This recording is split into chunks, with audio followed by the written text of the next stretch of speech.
Good Sunday morning. It's Ben here from B&H Motorsport, and we have a coffee.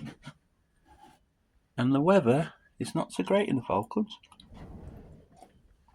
Look out there! Look out there!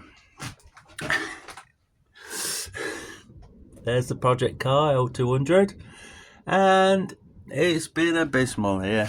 It's been cold, wet, and it's not great for going outside and working on your forelinks. So yeah, I've had to totally redesign the top brackets. I've got some older clips that I'm going to put with this video, but yeah, I've had to redesign all the top link brackets and make a bridge over the front end of the rear axle, and it's all tacked in. So I've been quite busy regarding it during my lunch times and spare bits of times, making a bracket here and there. And I spent probably about a week or more getting all the geometry right and it all tacked in. And I've had to grind off all of the inner chassis brackets, so a total redesign, unfortunately. There is a reason for it. The rears were pretty, although I made new brackets for the actual top links to reposition, and I got that pretty good because I've got my car up in the air. I've got some datums to run as basically from ground level. So I've got that all perfect. My car's more or less perfectly level, and I've been using a little device, a little laser. Well, it's like a laser level finder, a little box that's about 2-inch square, and it takes. You still have to measure with a steel rule at the certain points, but it is literally to the millimeter. So been as accurate as I can, and regarding making a forelink, I'd say you have to be really accurate. You have to be spot on, and I'm not a welder by trade. I'm a mechanic, and it's been quite a challenging at times. So yeah, as I say, we'll pan around, and what I'm going to show you now is basically the segments for the inner frame top link. So this is like the foremost part of the upper top link. So if you put that in your head, it might mean something. So a lot of to the millimeter measurements, and even though yesterday afternoon, it was mostly yesterday afternoon actually, I made these plates, 6mm plates, so it is sturdy, a lot more than the factory. The factory's only like a chassis rail is only like 3 or 4mm thick, so I think it's 4mm thick. So they'll be tacked in, and it's still going to be relatively difficult. I've got no workshop. I'm on the drive. You've seen the car on the drive, and it's then I'm going to arc weld it in. So it's yeah, we'll turn around and have a look. So these are the segments. As you see there, I like to work off of pencils.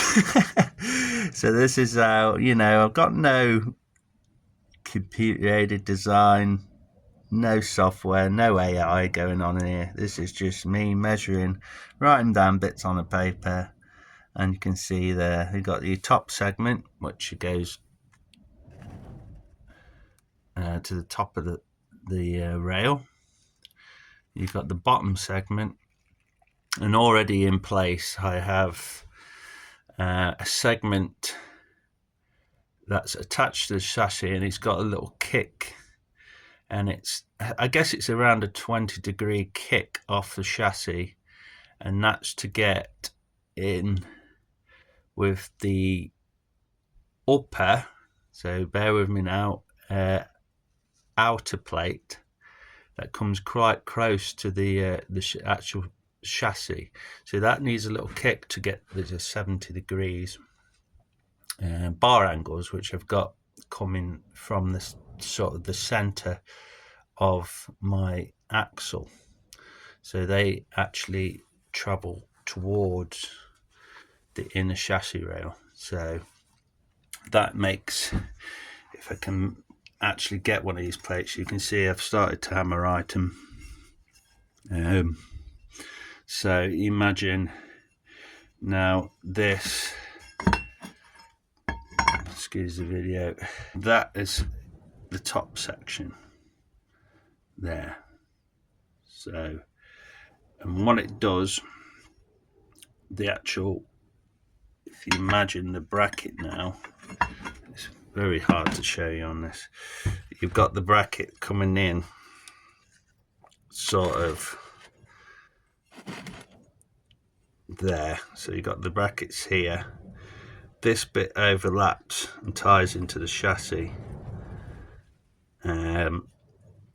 rail, and you've got the brackets coming in sort of like this and like this, and then your link comes in at like this angle here. You know, when it's all tacked up, you'll get a very better visualization of it. You've got this bottom plate, just a similar thing. So you can see that is roughly the same there. So this is on the bottom side. So that, and this is the sort of the side profile of it, like this. So that's your side plate, and this actually fits. Bearing in mind you've got the two main brackets that hold the link. This bridges across there, so you can imagine that on the chassis rail on there. And these are exactly 80mm exactly, and it is exactly because I've used a vernier on them, so they're very accurately widened, and that is so the bush has got literally a millimeter play when it slides in, so there's not going to be any slop there. It's literally going to be on the flanges of the bush, and then the normal bushes are polyurethane, and they're all handmade as well. Yeah, so I'll eventually get onto some tacking in. All I've got to do now is put some more amorite on these. There is a slight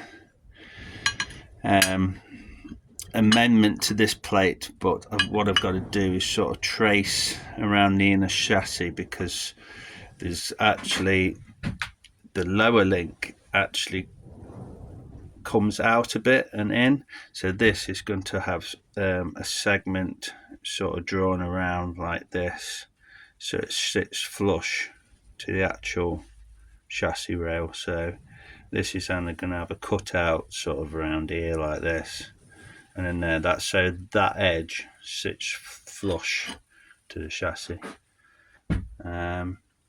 Yeah, a lot of hard work. If you appreciate this, give us a like. You know, it's just, you know, if you feel like you like this kind of video on the L200, subscribe, and I'll keep you informed. Monday evening, and I've just managed to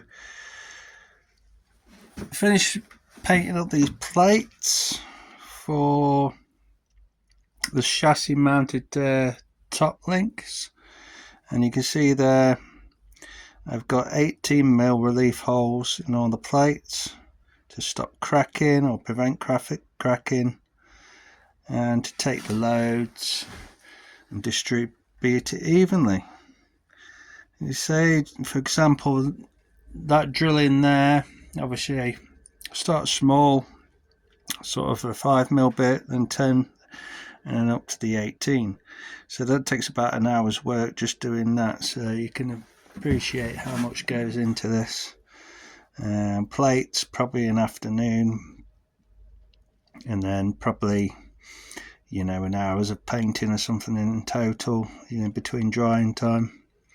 So that's them, ready to be welded to the chassis. Right, this is the mock-up of my forelink. You can see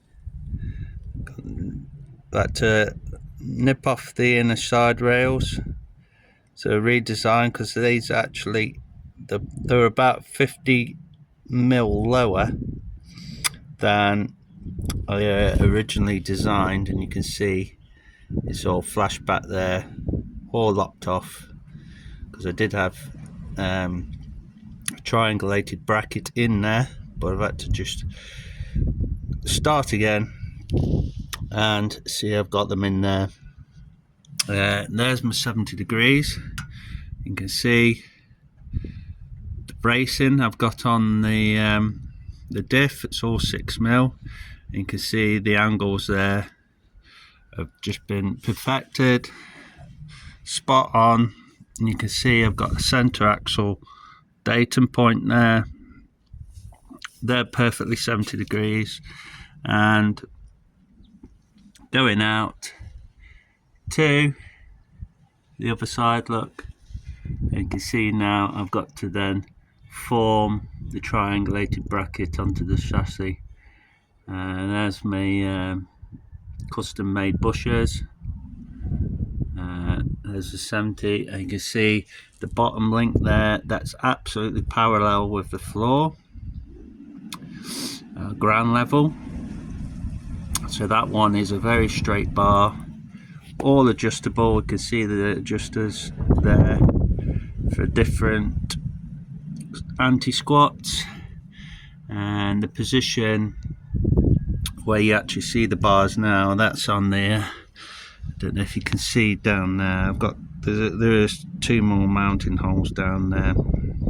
It's on the top spot, and that gives me about 70 degrees, 70% anti-squats, squat.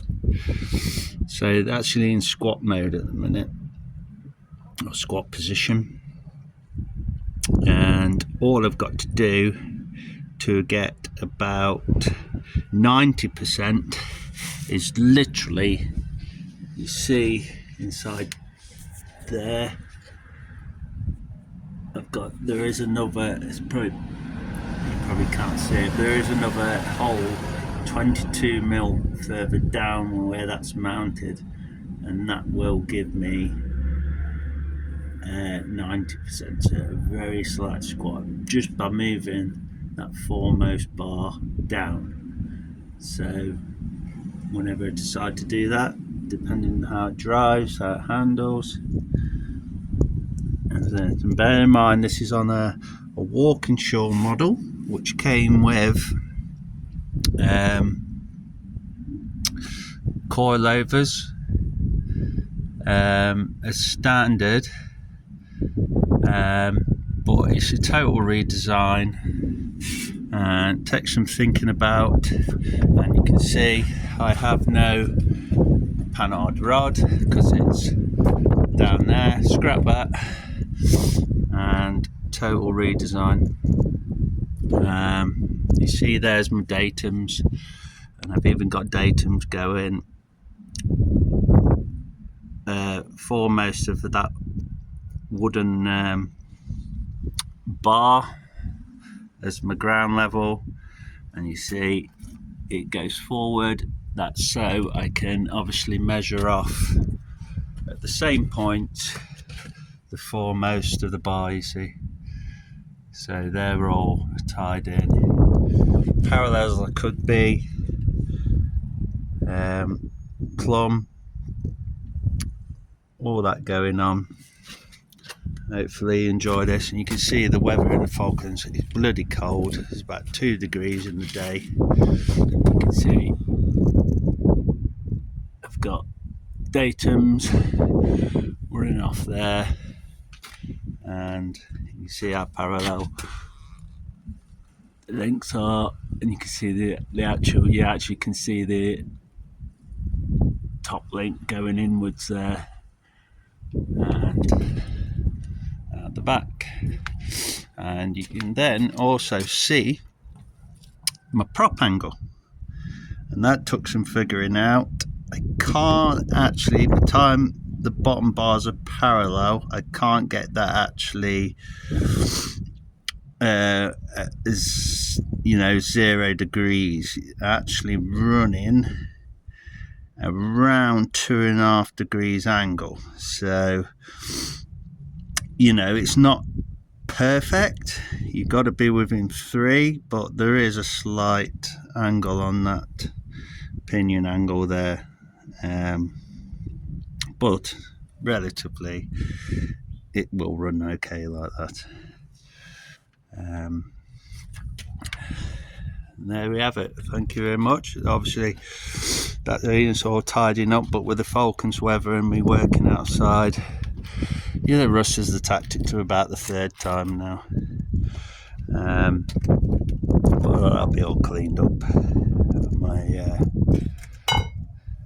racing bar, and you see all looking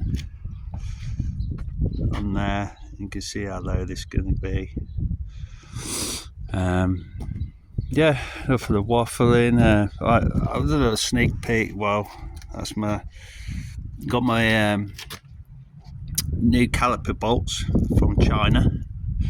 A special thread, actually extra fine pitch caliper bolt. So that's what you can see down underneath on this setup is a front caliper mounted on the rear, and that one's off a K74, and that's my handbrake caliper for the hydraulic handbrake. You can see same thing on there, all custom made, brackets, mounting positions, everything's custom, all mounted in, ready for some lines. I've got braided lines, they're going to run from the center of the axle right across, but that's a later part of the project. They're the original plates to mount the shocks. They'll go up in to that point there, down to that point there. So yeah, that's the extent I've gone with this. Hopefully you appreciate it. It's all custom, and I'll take you around to the front. That's a surf caliper, all mounted up, again custom brackets, braided lines, Pioneer Performance, and the disc looking tired, but I've got nice fresh ones for that. All C-hook, so they'll be on soon. As I say, looking tired, you know, got the surface rust everywhere. It's all got to be freshened up. Yeah, thanks for watching.